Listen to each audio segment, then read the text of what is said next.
नमस्कार। महाभारत में यक्ष ने युधिष्ठिर से बहुत से प्रश्न पूछे। उनमें से एक प्रश्न था कि इस संसार का सर्वोत्तम लाभ क्या है। तो युधिष्ठिर ने जवाब दिया आरोग्य। परंतु आज हम अपनी अज्ञानता के कारण, अपने आलस्य के कारण उस आरोग्य को खोते जा रहे हैं।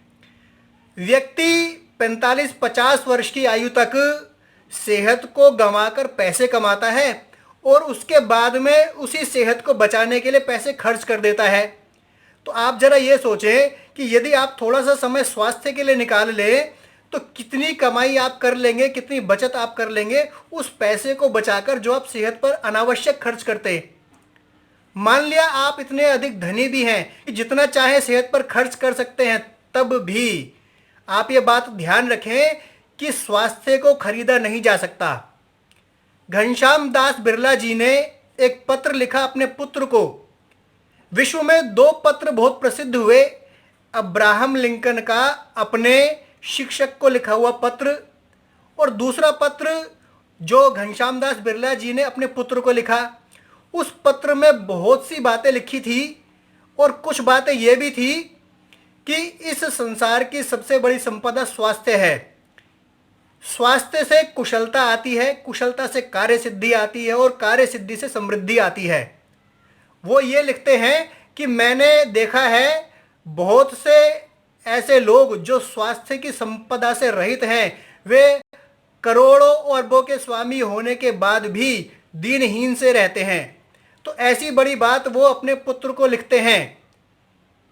आप भोग भी तभी कर पाएंगे जब आप स्वस्थ होंगे, अन्यथा आप जितने मर्जी व्यंजन अपने सामने रख लीजिए, यदि आपका स्वास्थ्य ठीक नहीं है तो आप उस उत्तम भोजन को खाकर पचा भी नहीं सकते हो। कुछ व्यक्ति होते हैं जो भोग की सीमा से परे होते हैं, जो ये सोचते हैं कि ये जीवन जो है हमारा स्वास्थ्य के लिए होता है। भोग में क्या रखा है, ये जीवन होता है अध्यात्म मार्ग पर आगे बढ़ने के लिए।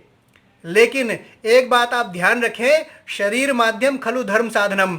आप सेवा भी तभी कर पाएंगे जब आप स्वस्थ होंगे। आप अध्यात्म मार्ग पर भी तभी बढ़ पाएंगे जब आप स्वस्थ होंगे। तो स्वस्थ कैसे रहेंगे? प्रकृति के नियमों पर चलकर। प्रकृति ना तो किसी की शत्रु है ना किसी की मित्र। आपको प्रकृति के नियमों को समझना होता है।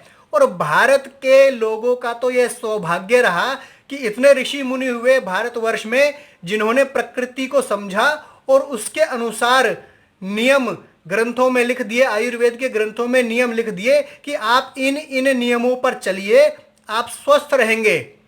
मेरे पिछले वीडियोस में जो मैंने बहुत से नियम बताए वे आयुर्वेद के नियम हैं और मेरे आने वाले बहुत से वीडियोस होंगे उनमें भी आयुर्वेद के नियम होंगे, ताकि आप स्वस्थ बने रहें।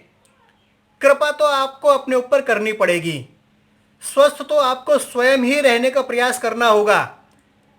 करना क्या होगा, कुछ ऐसे कार्य आपको छोड़ने पड़ेंगे जो आप करते आ रहे हैं, संभवतः वे छोड़ने पड़ेंगे। कुछ कार्य आपको संभवतः अपनाने पड़ेंगे जो आप नहीं करते। कुछ बातें जो आप करते आ रहे हैं, खा रहे हैं, पी रहे हैं, सो रहे हैं, उसका समय आपको बदलना पड़ेगा। तो इतनी कृपा आपको अपने ऊपर करनी पड़ेगी ताकि आप अपने जीवन का लक्ष्य प्राप्त कर सकें, आप अपने जीवन का आनंद ले सकें।